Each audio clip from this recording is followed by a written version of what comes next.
모기지투데이에서 금융사별 이용 목적에 따른 주택담보대출 조건과 효율적인 활용 방법을 안내드립니다. 올해는 스트레스 DSR, 대환대출 플랫폼 등 주택담보대출 실행을 앞둔 사람들이 알아야 할 새로운 내용들이 있으며 고금리에 잡히지 않는 전세사고까지 신경 써야 할 것들이 많은 상황입니다. 때문에 정확한 규제 내용은 물론 매매잔금, 전세퇴거자금, 사업자금 등 이용 목적에 따라 어떤 차이가 발생하는지 은행, 보험사, 저축은행 등 금융사에 따라 달라지는 주택담보대출 조건들을 잘 알고 있어야 효율적인 자금 마련이 가능합니다. 첫 번째, 은행, 보험사 금리 동시에 비교. 시중은행 주택담보대출을 이용하는데 문제가 없는 상황이라면 은행별 금리만 비교하는 것이 아니라 보험사 주택담보대출 금리도 동시에 비교하는 것이 좋습니다. 은행, 보험사 모두 동일한 금리 산정 기준을 갖고 있는데 보험사가 일반적으로 약간 높은 편이지만 특정 시점엔 보험사 금리가 낮은 경우도 있을 정도로 큰 차이가 없습니다. 실제로 현 시점 가계부채 관리 차원에서 은행들이 주담대 금리를 올리자 보험사 금리가 더 낮은 역전현상이 나타나고 있습니다.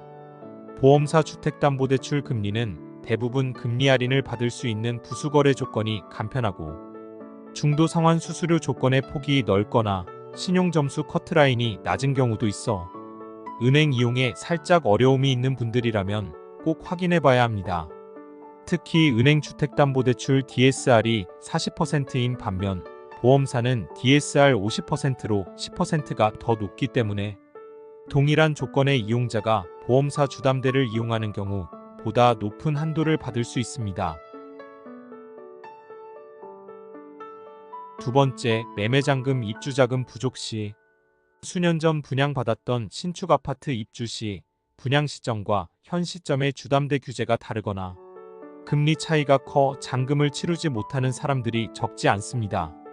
더불어 은행 심사 없이 당연히 내 조건이면 이 정도 한도는 나오겠지 하고 아파트 매매를 진행하는 경우에도 막상 잔금 시점 생각했던 것보다 한도가 부족해 해결 방법을 찾는 사람들도 여전히 줄지 않고 있습니다. 올해는 스트레스 DSR 규제로 더욱 한도가 줄어들었고 9월부터는 은행 보험사에 2단계가 적용되고 있기 때문에 이런 한도 부족 현상은 더욱 증가하고 있습니다. 신축 분양 아파트인 경우 일반적이지 않지만 보존 등기가 난 단지라면 규제가 적용되지 않는 금융사에서 부족한 입주자금을 후순위 주택담보대출로 해결할 수 있습니다. 세 번째, 사업자는 이금융권에서. 아파트, 빌라, 오피스텔 등 부동산을 보유 중인 개인 사업자, 법인 사업자, 자영업자는 은행, 보험사, 담보대출 외 사업자금 용도의 담보대출을 적절히 활용하는 것이 중요합니다.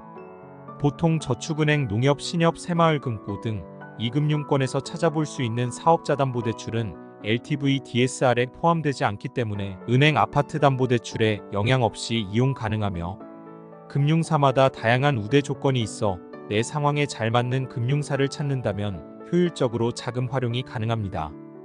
단, 사업자금 용도로 받은 금액을 추가, 주택 구입에 이용하면 안 되는 등 규제를 정확히 준수해 이용해야 합니다.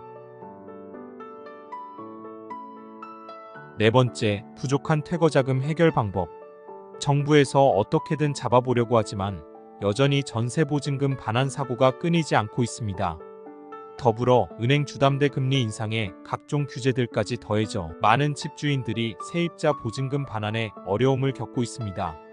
다음 세입자가 구해지지 않은 경우, 역전세가 발생한 경우, 시세 대비 전세보증금 비율이 높아 전세퇴거자금 용도로 은행 주택담보대출 한도를 최대로 받았음에도 자금이 부족한 경우, 신용점수가 낮거나 연체가 있어 애초에 은행, 보험사 이용이 어려운 경우 등 문제를 겪고 있다면 LTV DSR 및 은행, 보험사에 적용되는 각종 규제로부터 자유로운 저축은행, 새마을금고, 농협, 캐피탈, 대부업 등 금융사의 후순위 주택담보대출을 이용해 급한 불을 끌 수 있습니다.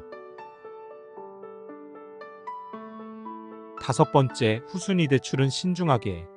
극심한 경기 침체에 고금리 시기가 장기화되면서 자금이 필요한 사람들이 급증하고 있습니다. 개인 사업자, 자영업자의 사업 운영 자금 마련, 소득 없는 무직자의 가계 생활자금 마련, 디딤돌 보금자리론 후 추가 대출, 주택 매매 및 분양 당첨 후 잔금 부족, 다주택자 전세 퇴거자금 대출, 세입자 미동의 배우자 동의 없는 주택담보대출 등 이용 목적은 다양합니다. 금융사에서 가장 신뢰하는 담보물이 아파트, 빌라, 오피스텔 등 주택인 만큼 보유 중인 주택이 있는 경우 낮은 금리로 자금을 마련하는 것이 가능합니다. 최초 받았던 선순위 주택담보대출 뒤로 후순위 대출이 필요한 사람들 중에는 아직까지 은행 LTV, DSR 여력이 있는 분들도 있고 그렇지 않은 분들도 있습니다. 자금 마련이 목적이거나 갈아타기 및 부채 통합이 목적인 분들도 있습니다. 이용 목적뿐만 아니라 차주의 신용점수, 소득, 직업, 부채 현황, 연체 기록 유무, 주택 보유수, 직업 등 여러 세부 조건에 따라서도 이용해야 하는 금융사와 상품이 달라질 수 있기 때문에 주택담보대출 후순위 이용 시엔 더욱 꼼꼼하게 비교를 해야 합니다.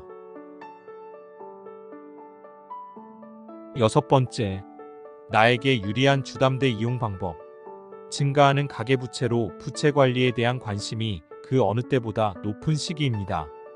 동시에 스트레스 DSR, 대환대출 플랫폼, 전세보증금 문제 등 주택담보대출 이용 시 주의해야 하는 부분들도 생겨나고 있습니다.